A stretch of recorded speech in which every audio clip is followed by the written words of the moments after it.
إن الحمد لله نحمده ونستعينه ونؤمن به ونتوكل عليه ونعوذ بالله من شرور أنفسنا ومن سيئات أعمالنا من يهده الله فلا مضل له ومن يضلل فلا هادي له وأشهد أن لا إله إلا الله وحده لا شريك له وأشهد أن محمدًا عبده ورسوله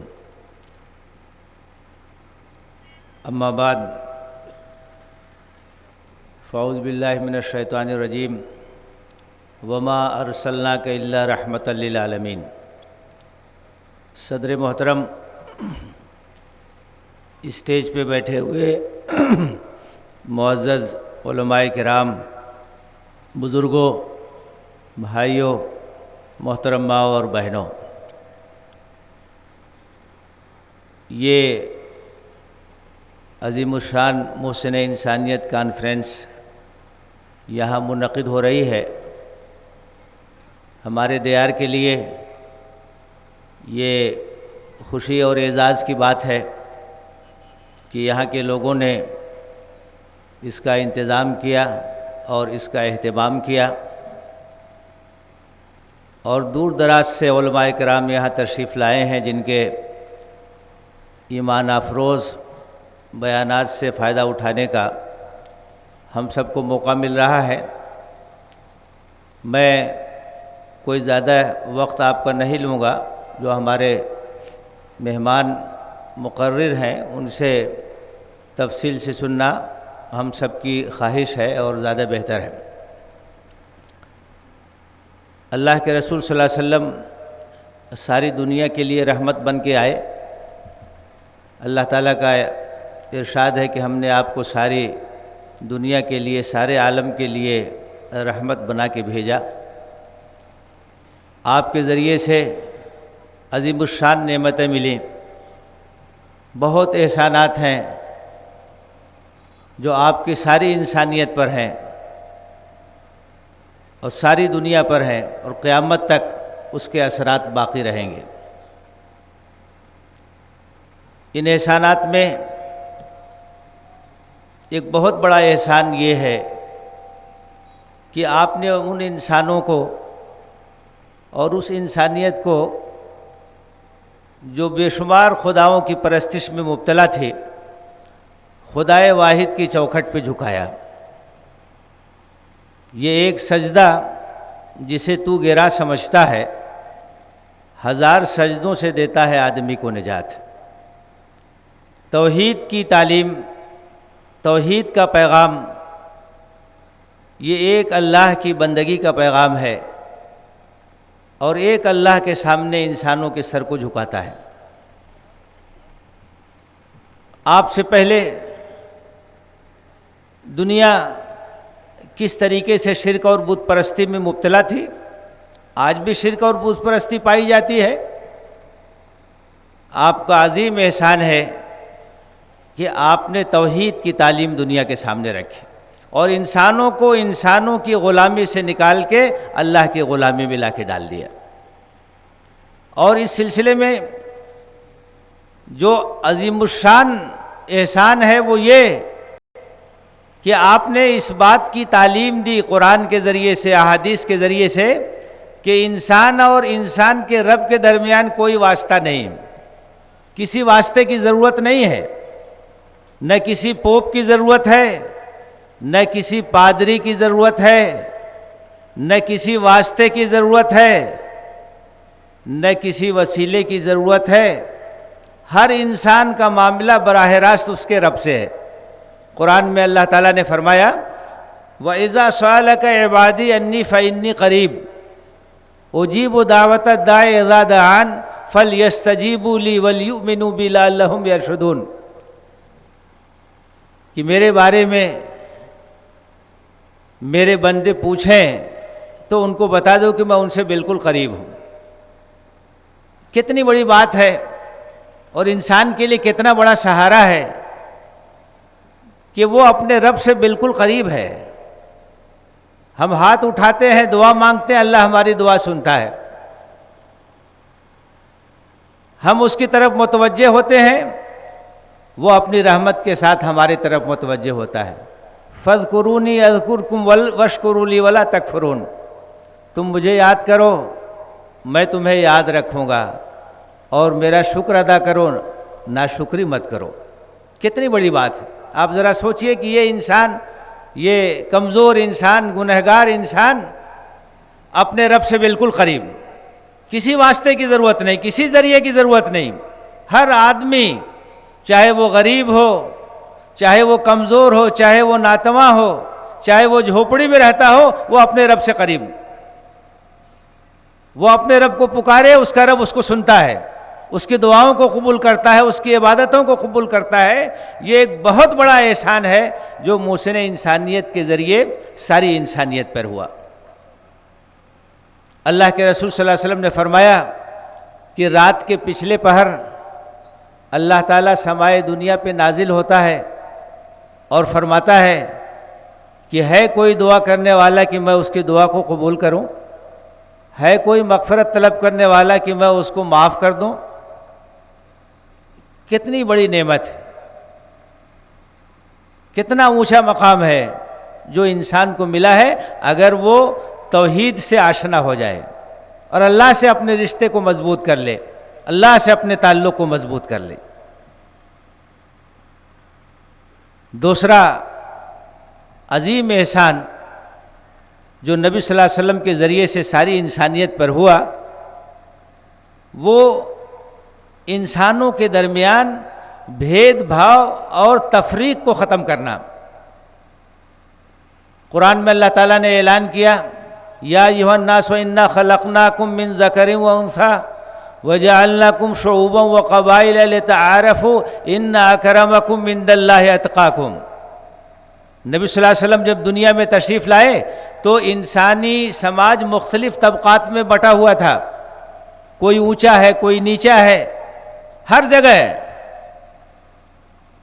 دنیا کے کسی بھی خطے کے آپ تاریخ اٹھا کے دیکھ لیں، اور آج بھی یہ چیزیں موجود ہیں کہ انسانوں کو طبقات میں بانٹا گیا، کوئی آقا تھا، کوئی غلام تھا، کوئی اونچا تھا، کوئی نیچا تھا، کوئی عزت والا تھا، کوئی ذلت والا تھا، اور اس طریقے سے جو طاقتور تھا وہ کمزور کے اوپر بیٹھا ہوا تھا۔ طبقوں میں انسانیت کو بانٹ دیا گیا تھا۔ اللہ کے رسول صلی اللہ علیہ وسلم نے اعلان کیا، قرآن مجید میں اللہ تعالیٰ نے ارشاد فرمایا کہ لوگو، ہم نے تم کو ایک ماں اور ایک باپ سے پیدا کیا ہے، اور تم کو مختلف خاندانوں اور قبیلوں میں بنایا تاکہ ایک دوسرے کو پہچانو۔ یہ پہچان کے لیے ہے، ان اکرمکم عند اللہ اتقاکم، تمہارا سب سے عزت والا اللہ کے نزدیک وہ ہے جو سب سے زیادہ اللہ سے ڈرنے والا ہو۔ پیدائش کے لحاظ سے کوئی نہ اونچا ہوتا ہے نہ کوئی نیچا ہوتا ہے۔ آپ خود سوچئے کہ کون کہاں پیدا ہوگا، یہ کسی انسان کے اختیار میں نہیں ہے۔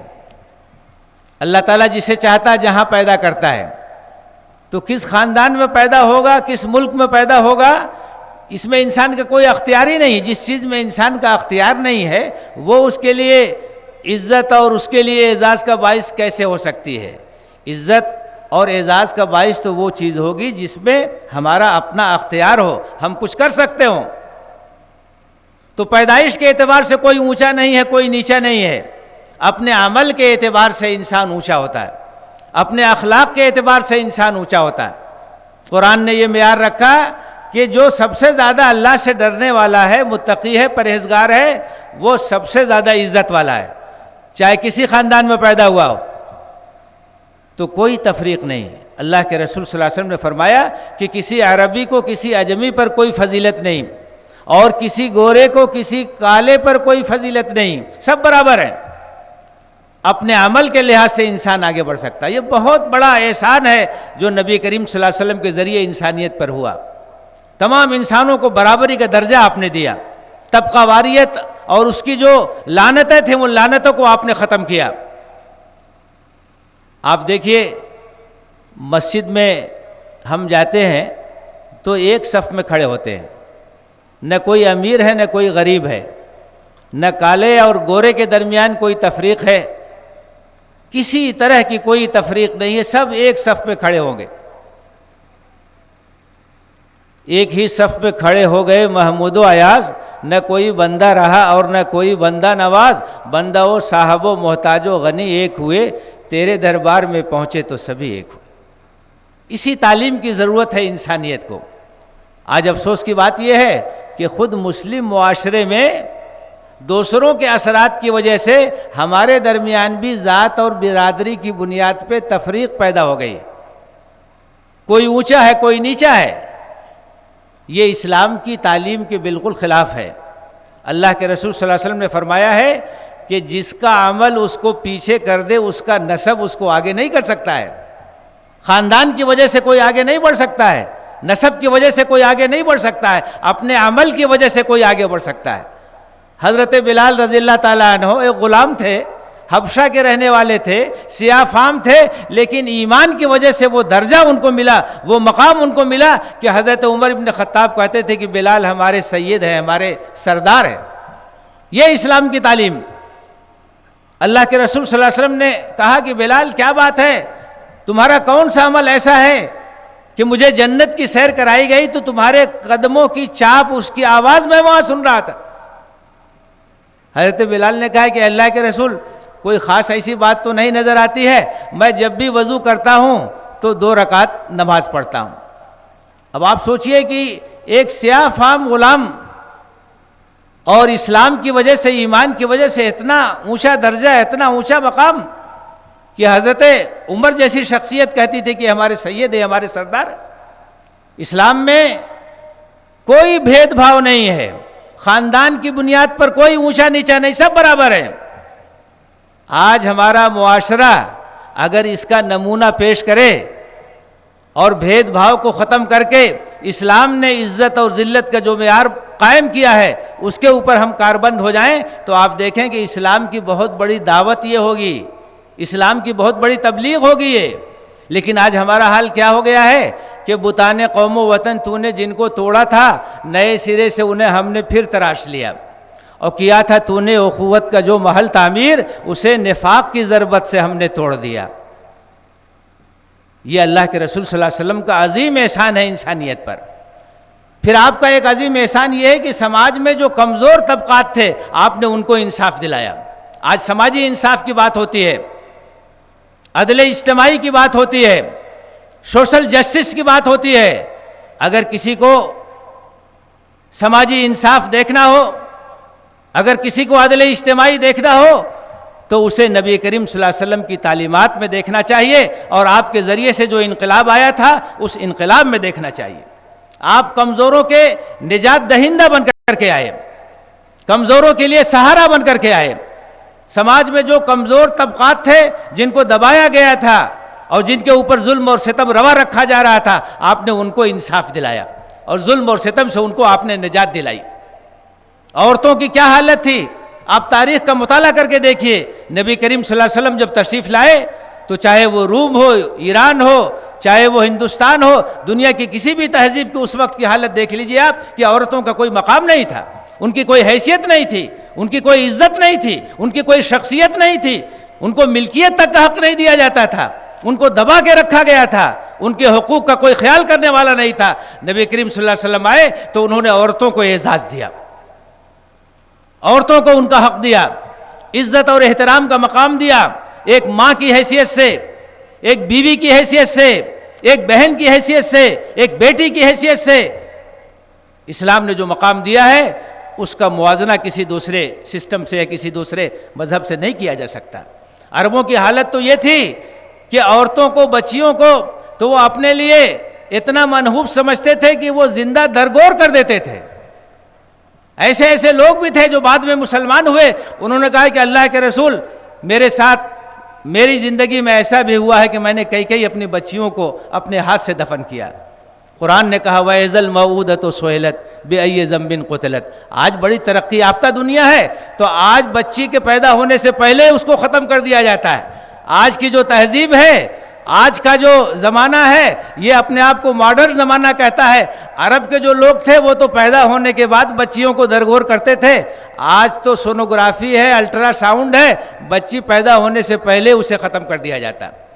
لیکن ایک عورت کو جو مقام اور جو عزت اسلامی تعلیمات میں دی گئی، اللہ کے رسول صلی اللہ علیہ وسلم نے جو مقام دیا، جس طریقے سے ان کو حق دیا اور ان کے وجود کو ہر حیثیت سے سماج میں، معاشرے میں قائم کیا، مثالیں اس کی قائم کی، وہ اپنی مثال آپ۔ غلاموں کے ساتھ جو برتاؤ ہوتا تھا اور جس طرح کا سلوک ان کے ساتھ روا رکھا جاتا تھا، اللہ کے رسول صلی اللہ علیہ وسلم نے ان کے حقوق کی آواز اٹھائی۔ حضرت معرور بیان کرتے ہیں کہ ربضہ کے مقام پر میری ملاقات حضرت ابوذر رضی اللہ تعالیٰ عنہ سے ہوئی۔ میں نے دیکھا کہ ان کے جسم پر جیسا کپڑا ہے ویسا ہی ان کے غلام کے جسم پر کپڑا ہے، تو مجھے حیرت ہوئی۔ میں نے پوچھا تو حضرت ابوذر نے کہا کہ ایک بار میری کہا سنی ہو گئی ایک صاحب سے، اور میں نے ان کو عار دلا دیا ان کے ماں کے واسطے سے، تو آپ نے کہا اعیرتہ بامہ انک امرؤ فیک جاہلیہ، یہ جاہلیت کی بات ہے۔ آپ نے کہا اخوانکم خولکم، جو تمہارے نوکر چاکر ہیں یہ بھی تمہارے بھائی ہیں، جو تمہارے غلام ہیں یہ بھی تمہارے بھائی ہیں۔ فمن کان اخوہ تحت یدہ فلیطعمہ مما یاکل ولیلبسہ مما یلبس، تو تمہارے ماتحت اگر کچھ نوکر ہیں، کچھ غلام ہیں، تو تم جیسا کھاتے ہو ویسا کھانا ان کو بھی کھلاؤ، اور جیسا کپڑا پہنتے ہو ویسا کپڑا ان کو بھی پہناؤ، اور ان کے ذمے کوئی ایسا کام مت لگاؤ جو ان کے بس میں نہ ہو، اور کوئی مشکل کام ہو تو ان کی مدد کرو۔ یہ تعلیم ہے اسلام میں۔ غلام کے ساتھ یہ سلوک کہ ہم جیسا کھانا کھاتے ہیں ویسا کھانا اس کو بھی کھلائیں، جیسا کپڑا پہنتے ہیں ویسا کپڑا اس کو پہنائیں، اس کا خیال رکھیں، کوئی ایسا بوجھ اس کے اوپر نہ ڈالیں جو اس کی طاقت سے باہر ہو۔ جو کمزور طبقات تھے سماج کے، ان تمام طبقات کو اللہ کے رسول صلی اللہ علیہ وسلم نے ان کا حق دیا۔ کمزوروں کے نجات دہندہ بن کر کے آپ دنیا کے اندر تشریف لائے، یہ آپ کا عظیم احسان ہے انسانیت کے اوپر۔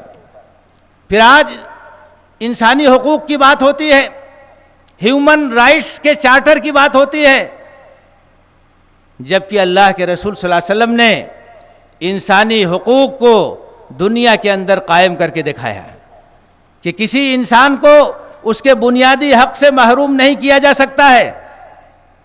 اللہ کے رسول صلی اللہ علیہ وسلم نے ایسی تربیت کی اپنے صحابہ کی، اہل ایمان کی، کہ انہوں نے سب کے حق کا احترام کیا اور انسانی حقوق کو سماج کے اندر قائم کر کے دکھایا۔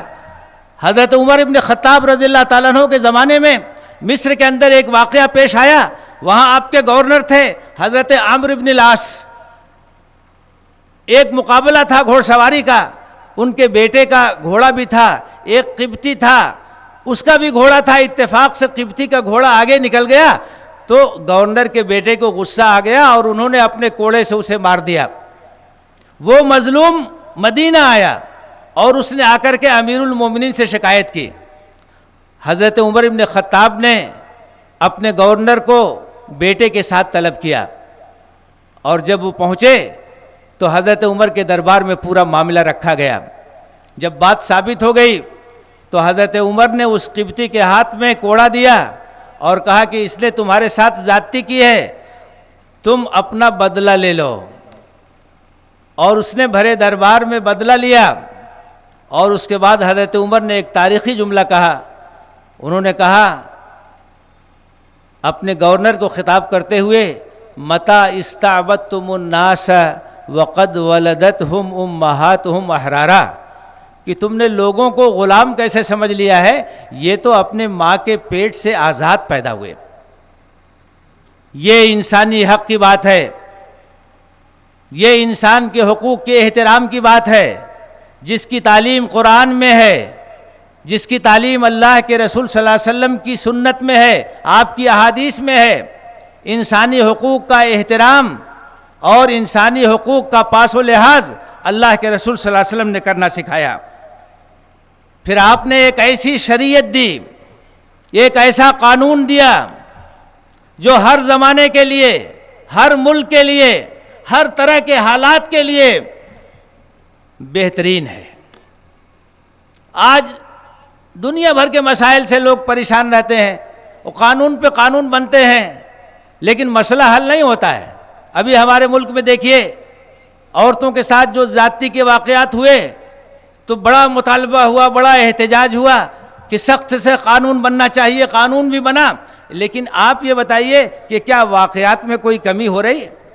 عورتوں کے ساتھ زیادتی کے جو واقعات ہیں، کیا اس میں کوئی کمی ہو رہی ہے؟ روزانہ اخبار اٹھا کے پڑھیے کیسے کیسے واقعات ہو رہے ہیں. جہیز کے خلاف جہیز اتپیڑن کا قانون اس ملک کے اندر موجود ہے، لیکن جہیز اتپیڑن کے واقعات میں کوئی کمی نہیں ہو رہی ہے. آج بھی بہوؤں کو جلایا جا رہا ہے، عورتوں کے ساتھ زیادتی ہو رہی ہے، ناانصافی ہو رہی ہے. مسئلہ یہ ہے کہ قانون تو آپ دے سکتے ہیں، قانون تو آپ بنا سکتے ہیں، لیکن اس قانون کے احترام کا جذبہ کہاں سے پیدا ہوگا؟ اللہ کے رسول صلی اللہ علیہ وسلم نے جو شریعت دی، جو قانون دیا، تو اس کے احترام کا جذبہ پہلے پیدا کیا. یہ اللہ کا بنایا ہوا قانون ہے، اور اللہ تعالیٰ وہ ہر چیز کو دیکھ رہا ہے، وہ ہماری ایک ایک چیز سے واقف ہے، اور ہمیں اس کے سامنے جواب دہی کرنی ہوگی. ایسی شریعت، ایسا قانون کہ جس کے ساتھ اس کے احترام کا جذبہ موجود ہے اور اس کے احترام کے لیے محرک موجود ہے. آپ دیکھیں اسلامی تاریخ میں ایسے ایسے واقعات ہوئے ہیں کہ کسی سے کوئی جرم ہو گیا اور اس کے ضمیر نے اس کو جھجھوڑا اور اس نے آ کر کے اعتراف کیا کہ میں نے یہ جرم کیا ہے. سب سے بڑا مسئلہ یہ ہے کہ قانون کے احترام کا جذبہ کیسے پیدا ہوگا. اسلامی شریعت کے علاوہ یہ جو انسانی قوانین ہیں، ان کا سب سے جو مائنس پوائنٹ ہے وہ یہی ہے کہ اس کے ساتھ احترام کا کوئی جذبہ نہیں. اس لیے اس قانون کو توڑا جاتا ہے، اس کی دھجیاں بکھیر دی جاتی ہیں، اس کو اپنے پیروں سے روک دیا جاتا ہے. قانون بنتا ہے لیکن اس کا کوئی احترام کرنے والا نہیں. اللہ کے رسول صلی اللہ علیہ وسلم کے ذریعے سے جو شریعت ملی، ایک ایسی شریعت ہے جو ہر لحاظ سے کامل ہے، ہر زمانے کا ساتھ دے سکتی ہے. اس لیے کہ اس شریعت میں جہاں ایسی چیزیں ہیں جو مستقل ہیں، تو وہیں بہت سی ایسی چیزیں ہیں جس میں اجتہاد کے ذریعے سے نئے حالات کا مقابلہ کرنے کے لیے قیامت تک صلاحیت موجود رہے گی، اور ہر دور کے مسائل کو یہ شریعت حل کرتی رہے گی. میرے بھائیوں اور میرے بزرگوں، اللہ کے رسول صلی اللہ علیہ وسلم کے ذریعے سے بہت سارے احسانات ہیں جو انسانیت پر ہوئے ہیں، اور ظاہر ہے کہ کسی مختصر سی گفتگو میں اس کا احاطہ نہیں کیا جا سکتا ہے. آج اس محسن انسانیت سے دنیا ٹھیک سے واقف نہیں. اس لیے آپ دیکھیں کہ اس طرح کے واقعات بھی ہوتے ہیں کہ اللہ کے رسول صلی اللہ علیہ وسلم کی شان میں گستاخی کی کوشش کی جاتی ہے. بہت سے ایسے لوگ ہیں جو دشمنی کی وجہ سے، عناد کی وجہ سے اس طرح کی حرکتیں کرتے ہیں. لیکن دنیا میں بہت سارے ایسے لوگ بھی ہیں جو آپ سے واقف نہیں ہیں، آپ کی سیرت سے اندر آئی ہیں. اس تبدیلی کے بارے میں لوگوں کو بتائیں. محسن انسانیت کا تعارف کرانا اور محسن انسانیت کے احسانات سے دنیا کو واقف کرانا ہم مسلمانوں کی ذمہ داری. اور اس میں جو سب سے زیادہ جو مؤثر چیز ہے، جس کا سب سے زیادہ اثر پڑتا ہے اور جس پر آپ نے سب سے زیادہ زور دیا ہے، وہ ہے ہمارا اخلاق، ہمارا کردار، ہماری زندگی، ہماری سیرت، ہمارا کیریکٹر. آج ایک مسلمان مرد، ایک مسلمان عورت اگر اپنے اخلاق کو اسلامی تعلیمات کے سانچے میں ڈھال لے، ہم جن لوگوں کے ساتھ رہتے ہیں ان کے ساتھ ہمارے تعلقات اسلامی تعلیمات کے مطابق ہوں، ہمارا اخلاق اسلامی اخلاق ہو، ہم نبی کریم صلی اللہ علیہ وسلم کے اخلاق کو اختیار کریں. آپ اخلاق حسنہ کی تکمیل کے لیے دنیا میں تشریف لائے تھے اور اخلاق حسنہ کے اعلیٰ مقام پر آپ فائز تھے. اگر اس اخلاق کی تھوڑی سی جھلک ہمارے اندر آ جائے تو آج آپ دیکھیے کہ کس طریقے سے حالات بدل جائیں گے، لوگوں کے سوچنے کا انداز بدل جائے گا. سب سے زیادہ جس چیز کا اثر ہوتا ہے وہ انسان کے اخلاق کا ہوتا ہے اور اس کے کردار کا ہوتا ہے. بس ایک واقعہ میں بیان کر کے اپنی بات کو ختم کروں گا. ابھی ہمارے ہاں ایک مہمان تشریف لائے تھے، انہوں نے اپنے جمعے کے خطبے میں ایک واقعہ سنایا کہ ایک جرمنی کا رہنے والا نان مسلم، وہ ایک مسلم ملک مراکش گیا اور اس کے ذہن میں اسلام کے بارے میں کچھ سوالات تھے. اس نے مسجد کے امام سے ملاقات کی اور اپنے سوالات ان کے سامنے رکھے. انہوں نے جوابات دیے. جب وہاں سے اٹھ کے جانے لگا تو ایک مسلمان موجود تھا مسجد میں، وہ آگے بڑھا، اس نے ملاقات کی اور اس نے کہا کہ آپ یہاں مہمان ہیں، آپ ہمارے ساتھ ہمارے گھر تشریف لے چلیے۔ تو وہ اپنے گھر لے گیا اور دوپہر کا وقت تھا، دوپہر کا کھانا کھلایا۔ جب وہ کھانا کھا چکا تو اس نے پوچھا کہ بل کتنا ہوا؟ تو میزبان نے کہا کہ ابھی آپ شام تک انتظار کیجئے۔ تو رکھا، ان کو رات کا کھانا کھلایا۔ تو اس کے بعد پھر اس نے پوچھا کہ کتنا مجھے پے کرنا ہے؟ اس نے کہا کل کا انتظار کیجئے۔ دوسرے دن رکھا، قاعدے سے ناشتہ کرایا، دوپہر کا کھانا کھلایا، رات کا کھانا کھلایا، وہ بار بار یہی پوچھتا رہا۔ اور تیسرے دن بھی یہی ہوا، اور تیسرا دن جب ختم ہوا تو اس نے کہا کہ آپ ہمارے مہمان ہیں، اور اسلام کی یہ تعلیم ہے کہ مہمان کی خاطرداری کی جائے، 3 دن تک ضیافت کی جائے۔ میں نے جو کچھ کیا ہے یہ میرا فرض ہے، اور اس کا کچھ آپ کو ادا نہیں کرنا ہے، آپ کو کوئی پیمنٹ نہیں کرنا ہے، یہ ہمارے مذہب کی تعلیم ہے، ہمارے رسول کی تعلیم ہے جو میں نے انجام دیا۔ وہ بہت متاثر ہوا، واپس گیا۔ جرمنی جانے کے بعد جس شہر میں وہ رہتا تھا اس شہر میں ایک اسلامی سینٹر تھا، وہ اسلامی سینٹر گیا اور وہاں کے جو ذمہ دار تھے ان سے ملاقات کر کے اس واقعے کا ذکر کیا، اور یہ بتایا کہ مجھے بہت زیادہ حیرت ہوئی اس کے اس سلوک سے اور اس کے اس طرز عمل سے، اس کے اس اخلاق سے۔ انہوں نے کہا کہ یہ ہمارے دین کی تعلیم، یہ ہمارے رسول کی تعلیم، ایک مومن اسے اسی طرح کا برتاؤ کرنا چاہیے۔ اس نے کہا کہ مسلمان ہونے کے لیے کیا کرنا ہوگا؟ انہوں نے بتایا کہ آپ کو کلمہ پڑھنا، اس طریقے سے آپ مسلمان ہو جائیں گے۔ اور چنانچہ اس شخص نے کلمہ پڑھا اور وہ مسلمان ہو گیا، اور اس کے چند ہی لمحوں کے بعد اس کا انتقال ہو گیا۔